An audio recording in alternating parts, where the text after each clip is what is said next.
दोस्तों, नीरजा का आपको एक बार फिर प्यार भरा सलाम। अब सुनिए मेरी कहानी स्वाति के सपने का 5वां भाग। स्वाति की जब नींद खुली तो शाम के 4:30 बज रहे थे। उसने अपने होटल में रखी केतली में पानी गर्म करके चाय बनाई और टीवी देखने लगी। उसकी नजरें तो टीवी पर थीं, लेकिन उसका मन कहीं और। मैं कहाँ जाऊंगी कल? अगर नैना से बात नहीं हो पाई तो? मैंने नैना पर भरोसा ही क्यों किया? वो तो आज ही मुझे मिली है। मुझे आज बाहर निकलकर अपने रहने के लिए कोई जगह ढूंढनी चाहिए थी। स्वाति ने चाय पीने के बाद कपड़े बदले और अपने रहने की जगह तलाशने के लिए रूम से निकल पड़ी। होटल के रिसेप्शन पर जब पहुंची तो उसने देखा नैना रिसेप्शन पर खड़ी होकर कुछ पूछ रही थी। नैना, स्वाति ने चहकते हुए कहा।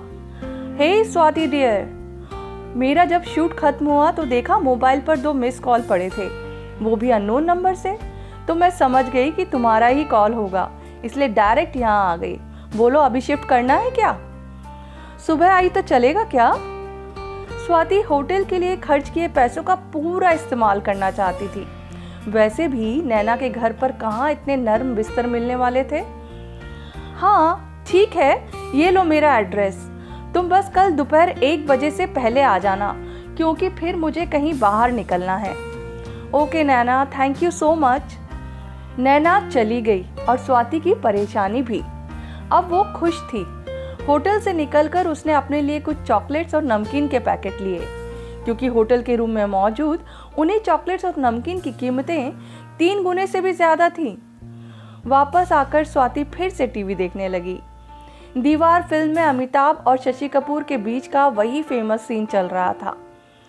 सीन के अंत में जब शशि कपूर ने कहा, मेरे पास माँ है, तो ये डायलॉग सुनकर स्वाति को भी अपनी माँ याद आ गई। उसका मन किया अभी दौड़कर जाए और उन्हें फोन कर ले, पर कहीं उसका पता चलते ही पापा उसे यहाँ लेने ना आ जाएं और फिर कहीं उन्होंने उसकी जबरदस्ती शादी करा दी तो।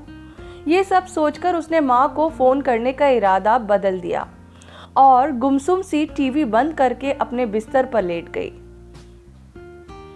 स्वाति ने रिसेप्शन पर कॉल करके एक कॉल मिलाने के लिए कहा।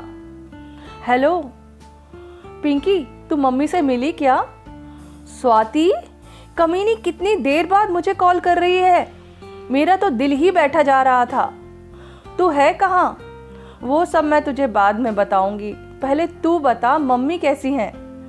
बहुत खुश हैं तेरे जाने से। साला तू भी कैसे वाहियात सवाल कर रही है। ऑब्वियसली बहुत दुखी हैं। तेरे पापा कैसे हैं तुझे पता है ना? तेरे घर से भागने का बिल उन्होंने आंटी पर ही फाड़ दिया। मेरे पास भी कॉल आया था अंकल का, उन्हें लगा तू मेरे पास आई होगी। थोड़ी बातें मेरे पापा को भी सुना कर गए हैं कि पिंकी की वजह से ही बड़े शहर जाने का भूत सवार था उस पर।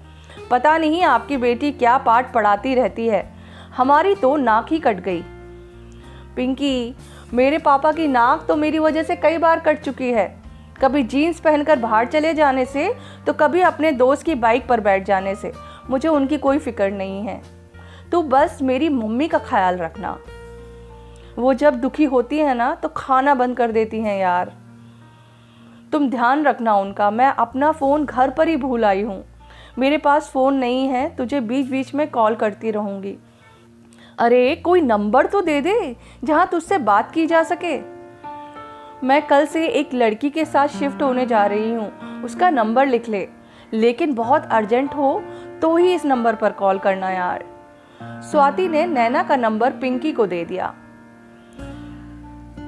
चल बाय, रख रही हूँ, कोई आ रहा है मेरे कमरे में लग रहा है।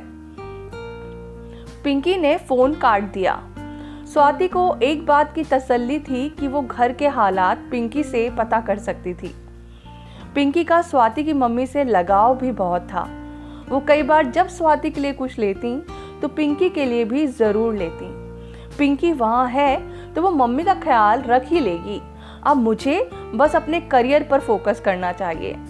स्वाति रूम में लेटे लेटे अब बोर होने लगी थी, इसलिए वो बाहर निकलकर पूल के पास बैठ गई। पूल के पानी में पैर डालकर स्वाति ऊपर आसमान की तरफ देख रही थी। और सभी सितारों में से सबसे चमकीला तारा ढूंढने की कोशिश कर रही थी। स्वाति और पिंकी का सबसे फेवरेट गेम होता था ये। स्वाति के चेहरे पर पुराने वक्त को याद करके मुस्कुराहट आ गई।